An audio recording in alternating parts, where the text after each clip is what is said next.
Okay, I think we'll get started. Looks like we have 41 attendees on currently, which is awesome. So, hello and good evening, fellow District 5030 Rotarians. Welcome to day 3 of the Festival of Training, the new online pilot program developed to inform and prepare Rotarians in our district for the coming Rotary year beginning July 1st. Tonight's training, Global Grants Overview, Creating Sustainable Change, will be presented by Kathleen Davis of the Ballard Club and chair of the Global Grants Committee. And my name is Henry Wong from the Seattle International District Club, and I will be providing the tech support for today.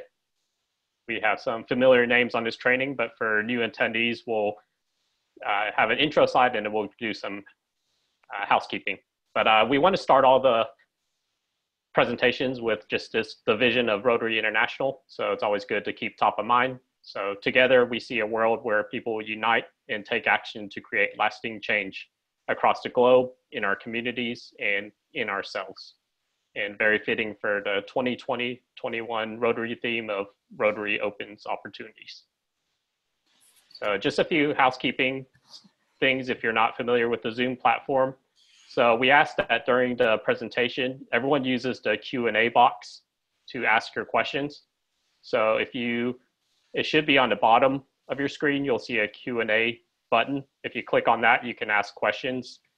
And it may also be near the top or wherever you have your control panel. So we'll try to get to some questions along the way. If not, then we'll save it for the end. And we do ask you to use the chat box just for if there's any links that we need to share, or if you have other conversations, if we want to keep the questions on the Q&A to make it easier to monitor. And then at the end, we'll allow time for additional Q&A and we can unmute you. So all attendees are automatically placed on mute. So we'll be able to unmute you later if you have questions. So I think I'll pass it on to Kathleen now.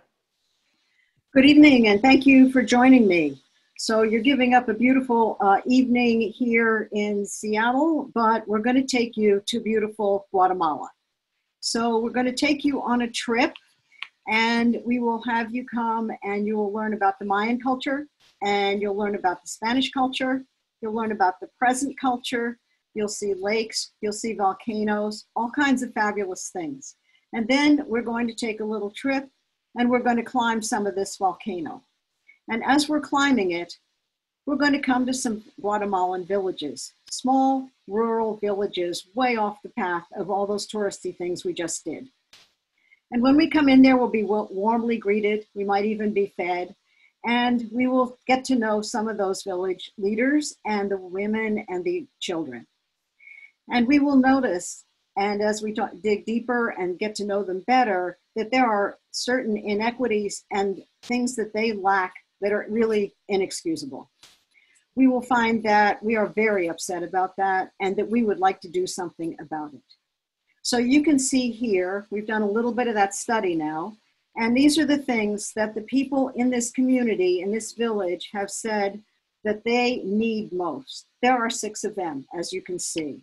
I'd like you to look at them, and then I'd like you to go to your Q&A box, and I'd like you to decide which one, if you had a Rotary grant, you would want to attack first. So just put the number in the Q&A box that's associated with the one that you want. And then think about what focus area that would be in. I'll give you 15 seconds.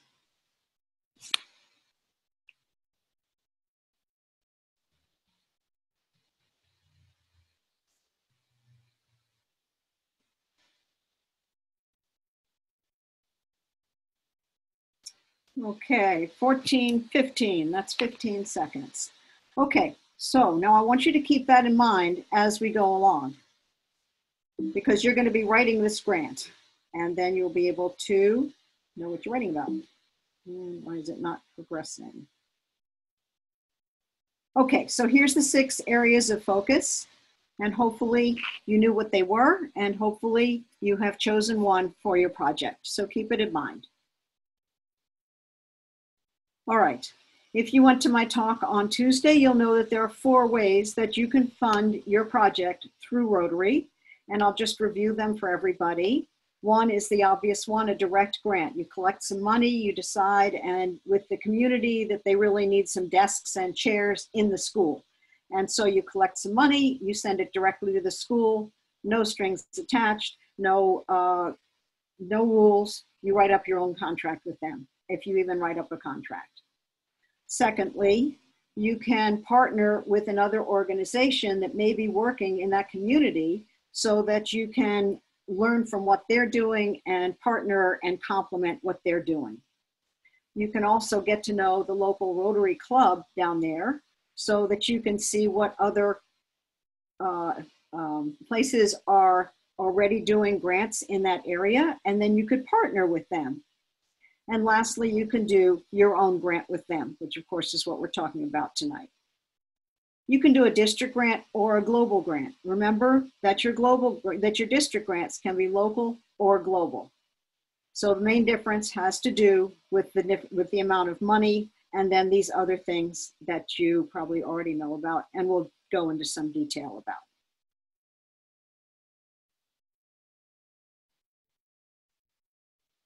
There are two other things that you have to do for a global grant, and that is you have to have an MOU, a Memorandum of Understanding, with the district. Each club has to have an understanding with the district that's signed once a year.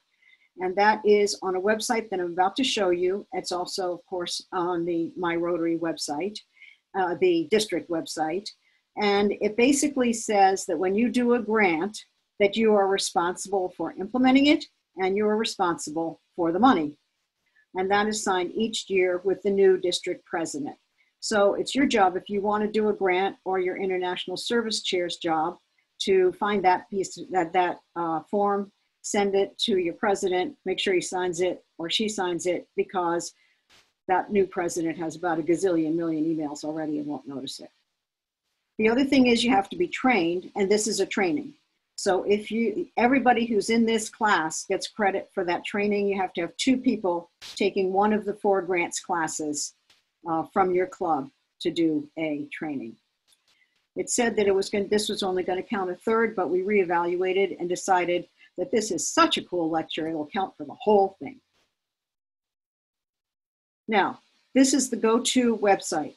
Jeff Brennan designed it for us. He's head of the foundation. And as you can see, it has everything you need for district grants, global grants, all the different kinds of grants. We're going to focus, of course, on the global grants tonight. Now, all of these grants, all of our projects have to do with partnership and what I call champions or heroes. There'll be somebody or some people in that village that you will meet that will be clearly standing out as leaders and the people who are passionate and care the most. And you need that person or people to work with you. You'll also find that person in the local host Rotary Club, and that person will need to work with you. And in the cooperating organization that you're working with, the nonprofit most likely, or it could be the government if you're working with the government putting teachers in the schools, and that champion also you'll need to be able to coordinate with. You need people who are really, really, really invested in their souls in your project, as you are.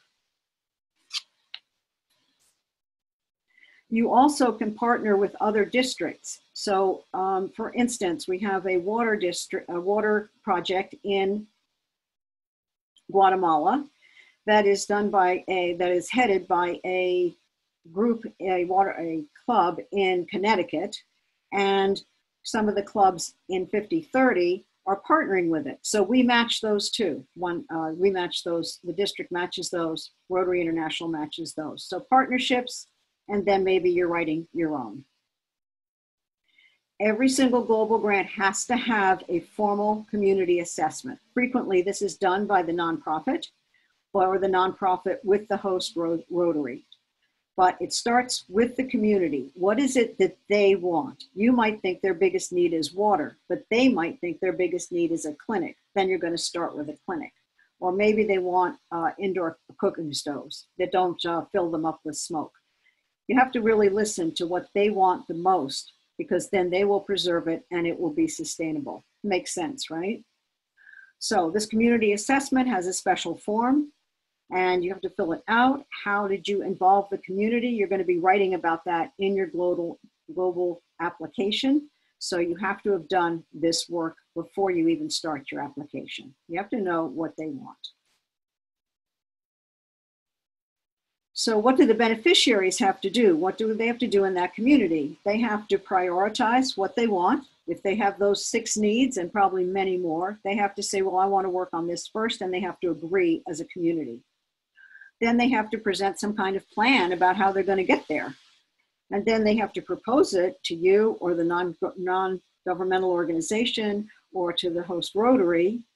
And then they have to say what they're going to contribute. They need skin in the game. They might be contributing land to put a distribution tank for the water on. They might be contributing heavy manual labor to build something or to put the trenches in for the pipes. And they may be contributing a small amount of money. But they have to put their side in as well as, of course, we do our side. Okay, so a little bit of housekeeping.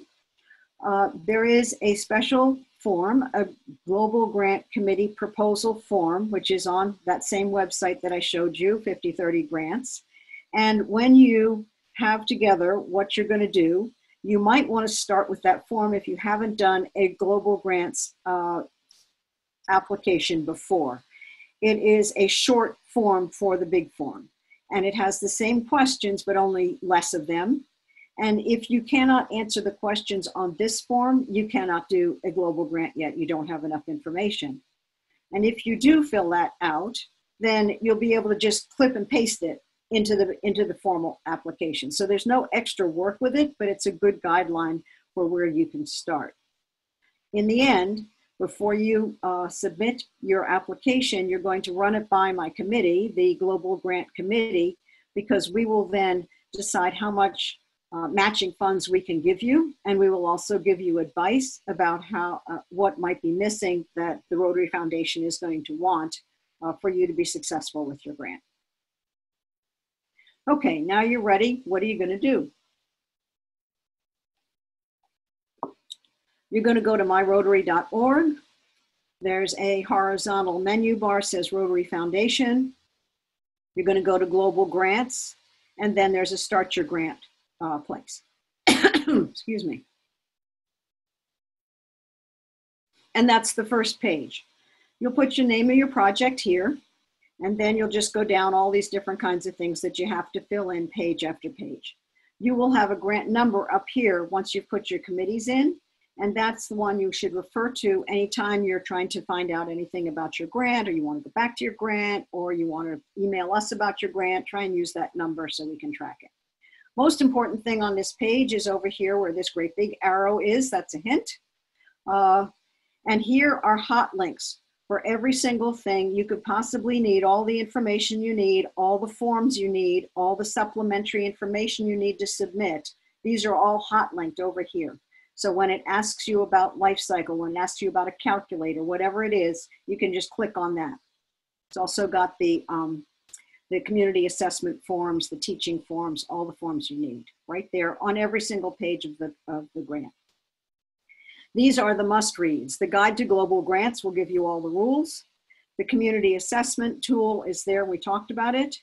And also the monitoring and evaluation. They have certain metrics you have to use, at least 1 or 2 of them, and they will be on that form. And then this is the book that tells you what they are. Whatever your focus area is, there are certain measurements that they want you to use, and you need to use 1 or 2 of them, and then you can add your own. We'll talk a little bit about measurements later. Now, I talked about an MOU with the club and the district. There's another MOU form, which is on those hot links, which is between you and the people that you're working with, the host Rotary, the nonprofit, and anybody else providing services. So that's to know that that's there. And there are certain forms for training and education. We'll get to that later also. Okay, now you're going to start to build your story on the form. So you'll build your story, you'll develop your goals, you'll define your success, and then you will measure your outcomes. And when you define your success, those metrics that you use are the ones you're going to report back on. So you make up your own metrics, and the ones that are suggested, of course, you have to use some of those. And then in a year, or when your project is over, if it's sooner, you will say, did you meet your own standards? And if you did, that's success. And if you didn't, then you have to say why. So it's like you're writing the test, and then you're going to have to write the answers for the same test. So make sure what you have is measurable. And we talked about the role of partners. This is a community group with all these different partners. I'm going to talk specifically about some of those roles. We already talked about the community giving input. Now, the local host club is not a pass-through. I like to say that pass-through is the biggest dirty word in the Rotary Foundation, because they do not want you to be working directly with an NGO and just sort of say, well, there's a Rotary Club over there, but really the NGO is doing the work. The NGO is a contractor for the host and you. They want Rotarians working together and then using a nonprofit. So these are some of the things that you might write down that the host club is doing. They might do some of them, they might do something else, but you have to have more than just we'll manage the funds.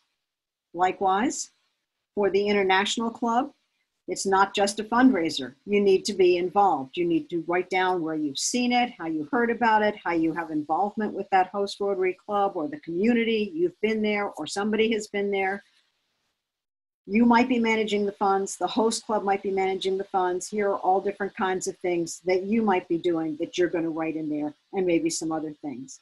But we want involvement of everybody. And the cooperating organization, again, they're not the lead, they're the contractor. They generally do the needs assessment, doesn't have to be that way. They tend to be the ones closest to the community on the ground with the expertise. So ideally, they have staff with the same ethnic background, community background, heritage as your villagers, so that they can really relate to the villagers and, of course, the same language. So that isn't always true, but it should be true. That's going to make it more sustainable. Everything we're doing has to do with sustainability.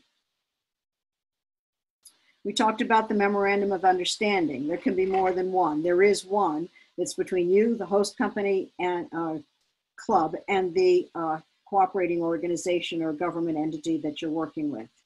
But in addition, anybody else who's offering services, maybe you have a cooperating organization, but the government has said they will send in skilled masons to help people build that water tank. Or maybe they're going to provide the teachers. Well, you need an agreement that's written up that the government promises to do that, because otherwise maybe it wouldn't happen. Very specific on the budget. So you're going to be on the, when you say there's an education budget, there's a form to say how many classes, how much are you going to pay per hour for the teacher, how many people are going to be there, all that kind of stuff. To the extent possible, always use local suppliers. That makes it more sustainable, and always think about what are the warranties, what are the maintenance, how are those costs going to be paid. All this stuff has to go into your grant. Every grant just about has training. And so, and education, training for people like the water committee to make sure that water stays pure, training for teachers, those kinds of things, and then education for the community. So that has to be well documented and put in the budget. They expect to have a budget for education. All this, again, is leading to sustainability. There is a whole manual on sustainability. It's not very long, but it's hot linked over on the right side of your page. And then you need to know things like other sustainable things, like the life cycle of your equipment. How long is that CAT scan going to last? How much water and for how long are those wells going to pump out water?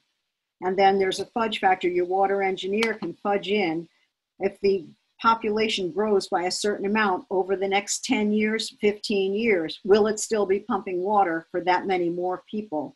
Plus the major increased use. Think of the difference in how much water you would use if you have to walk a 2-hour round trip to a river for dirty water versus if you can just turn on your tap. So there's much more water used that way, of course, just like for all of us. So we have to think about these things, and you have to have them all documented. Warranties and maintenance contracts, education and training, all these things go to sustainability. Because this is best said, foreign assistance is not an end unto itself. The purpose of aid must be to create the conditions for where it is no longer needed. So when Rotary is finished with its project, we want these projects to keep on going, presumably for at least 10 years, if not forever. Now, here's the good part. Why would you go through all these hoops and do all this work for a grant if it weren't for the leveraging and the matching? You wouldn't have to. But that's because you're going to get these matching funds. Now, this is always hard to remember, and you don't have to memorize it, but I'm just going to go through it once pretty quickly. So let's say you're the lead club and you get some other partner clubs, and together, 50, 30 clubs, you have $15,000. The district will match it with $15,000. The Rotary Foundation will match it with $15,000, and the Rotary Foundation will match it by half. We'll match the club's donation by half, and that all adds up to, if you collect $15,000, you'll have a $52,500 grant. That's awesome. So I want you to think about your philanthropic dollar and where you invest it and where else you could invest it to get that kind of improvement. So this is really a very good deal. Now, that said, there are limits because the district has a budget and a limit as to how much matching funds it has. So each club, for each project, we will match up to $15,000 like that. And then for each project, each year for that project, $25,000 total. So if your club puts in 15,000 and you have some other clubs and they put in another 10,000, we'll match that. You can raise 40,000, but we'll only match up to 25,000 so that more people get a chance at global grants. And I think you all know where that money comes from. It does not come from Rotary Heaven, it comes from you. So all those matching, so it's like this incredible pooled resources model.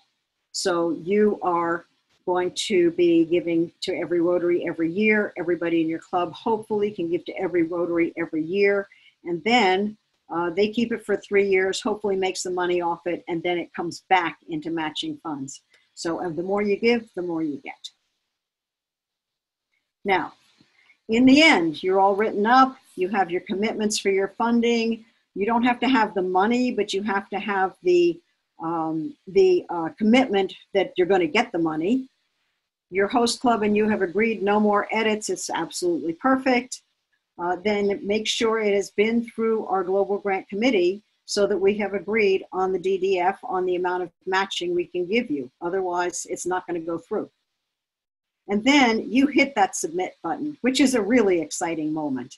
And then you will be able to go on vacation for 2 weeks and just breathe and have a great time. And then you will come back and find that they have given you a whole bunch of feedback, and that feedback will have requirements for other kinds of information they want, other stuff they want. It's going to feel like a gut punch, but just keep on going with it. Think about your beneficiaries. Know that they are trying to get to yes. They are just very, very strict about it because they want it to be sustainable. So just do it. Again, this is the website to go to. Now I'm going to talk about one particular grant that's a one-off. That's right now for an emergency COVID disaster relief. So this is a grant in which we are the beneficiaries in King and Snohomish counties. There is another fund that the district has that they will be offering $750 to any clubs that apply for it. And again, you can see the information and the form is there. And then you can just send it to any organization in your neighborhood or in the world that has to do with disaster relief for COVID-19. Or you can partner with Mill Creek on a grant that is a global grant of which we are the beneficiaries, in which your $750 will be leveraged up by the same formula I showed you to 26,025, and then it will come back to organizations in your local community that have to do with feeding people.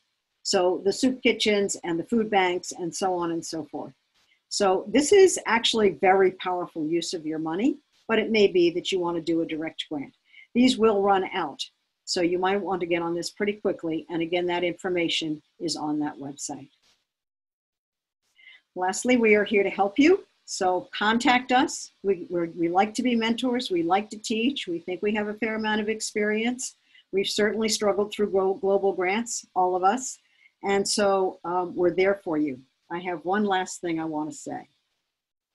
So this is a map over the last 2.5 years of global grants that our district has done or partnered with around the world. Every one of those rotary wheels is a global grant. And that has ended up with us spending over $500,000 in those grants and partnering with others, $3.6 million. I think that is really impressive. And really what I love to see, and what I do see in this map, is that we have met and gotten to know people worldwide that have connections with people whose lives we are making maybe a little bit better. And we're maybe making them better so that they can see a future as they live with their families, in their communities, in their language, in their culture, and in their countries, and in peace. We're trying to make a better life for themselves and their children. And that, to me, is what makes it all worthwhile. Thank you.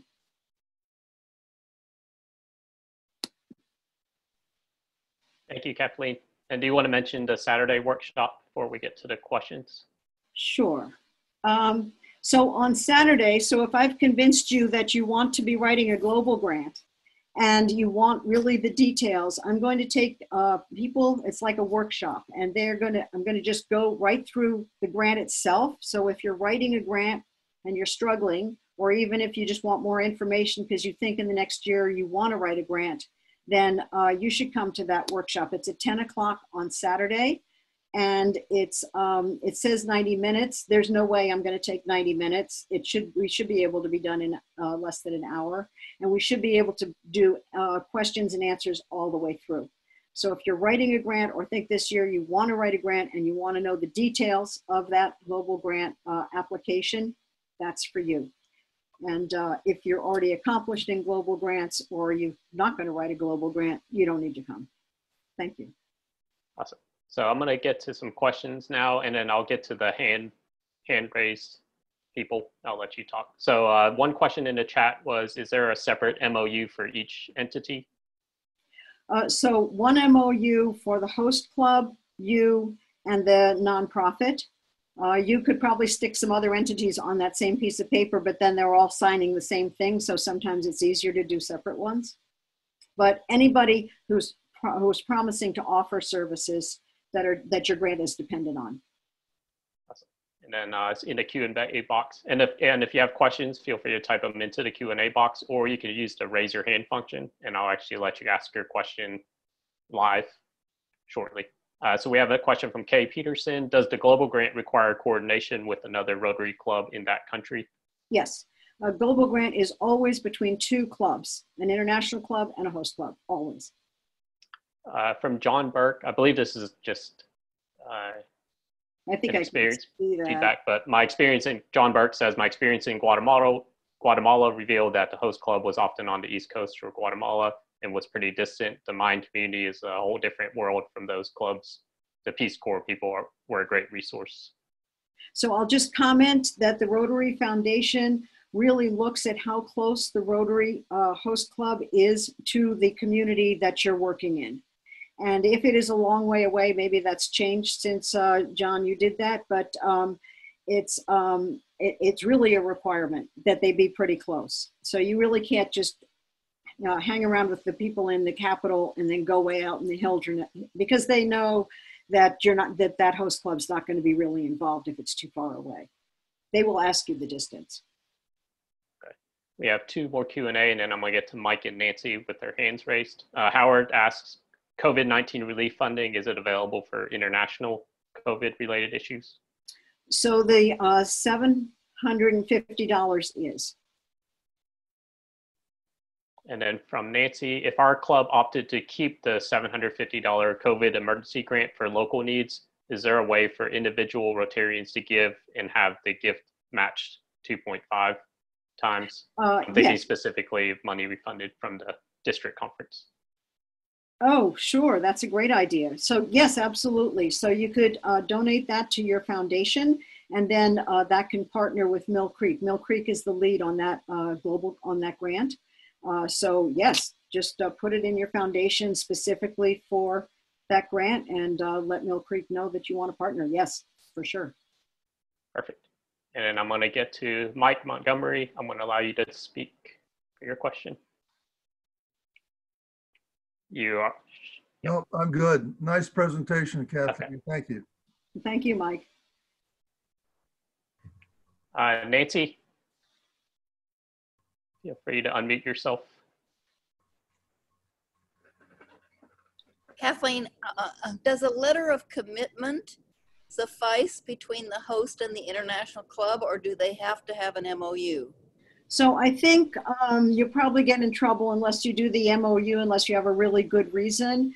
I do know that I've had a situation with one of my global grants that the local government was going to provide masons and some technical experience like that, and they didn't want to sign an MOU, so they did write a letter of commitment to the Rotary Foundation itself, which then I could attach, and they accepted that. Sometimes that's sort of county chair dependent, but I think the MOU is pretty well required.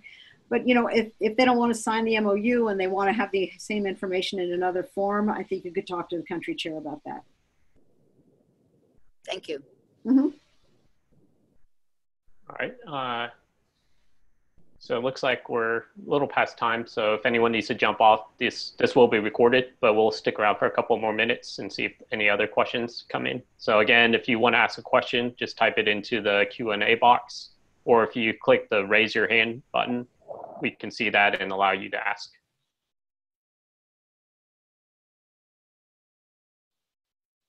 I see Judy, I'll allow you to talk. So I know it's being recorded and it's going to be available, but will it be on the district website, or will it be a link to YouTube, or what will it be? Do you know? Yeah, it'll be a link to YouTube. And they'll probably have those links on the district website, I'm guessing. Why not? Yeah, any idea how long they think it'll take to get there? I know the Tuesday ones are already up. Oh, great. Thanks. You can binge. No, thanks.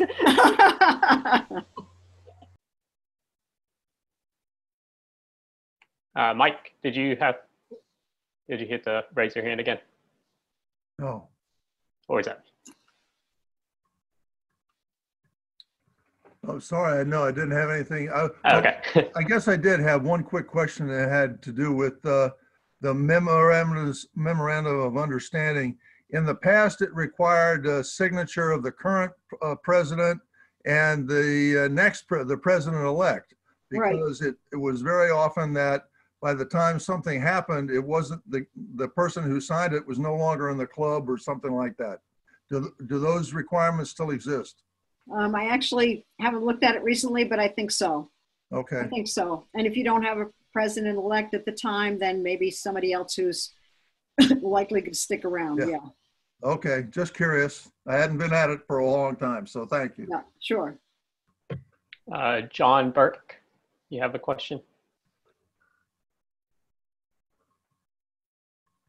So Kathleen, that came up in the meeting today. There's some confusion on partnering with Mill Creek. If we give them our $750, does that guarantee that the matched money will come back to this community? So as I think, so if you go to Grants 5030, there's a document there on the third page of that document. The first two pages are the application, and the last page specifically says that those people, those clubs that partner we'll have a first chance to recommend which organizations will apply for the grant. And those grants to those organizations will be probably about $1,000. They're not sure yet. Depends how much money they get and how big the grant is. Okay. Bill, I'm going to let you comment, and then I see AJ as well after. Sure. Just to kind of clarify, this is an international grant, and Mill Creek's part of it. And the organization that's going to be running the grant is going to be Harvest Against Hunger. So the funds are going to go to Mill Creek, the foundation, and it's going to be matched 2.5 to 1, and then it's going to be given to Harvest Against Hunger, and then they'll be going ahead and they'll be buying the equipment and things like this. They'll be going out to the local food banks, and that's the process. That's how the grant is actually being structured at this time. So. So, Bill, my understanding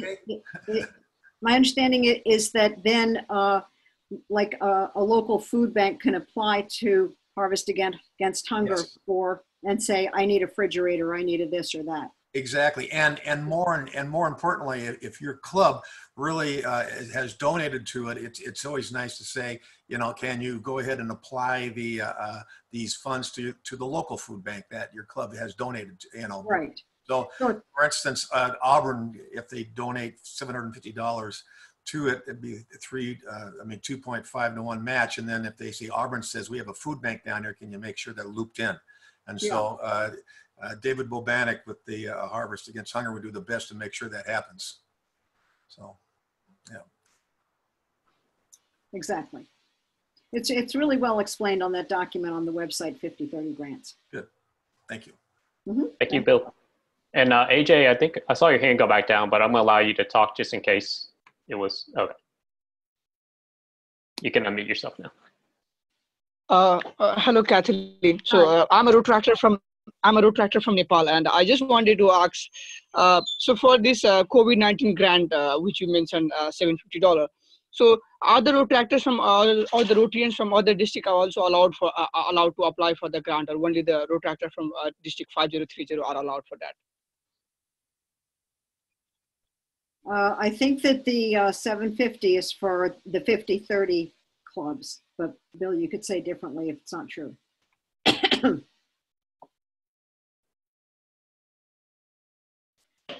Thank you.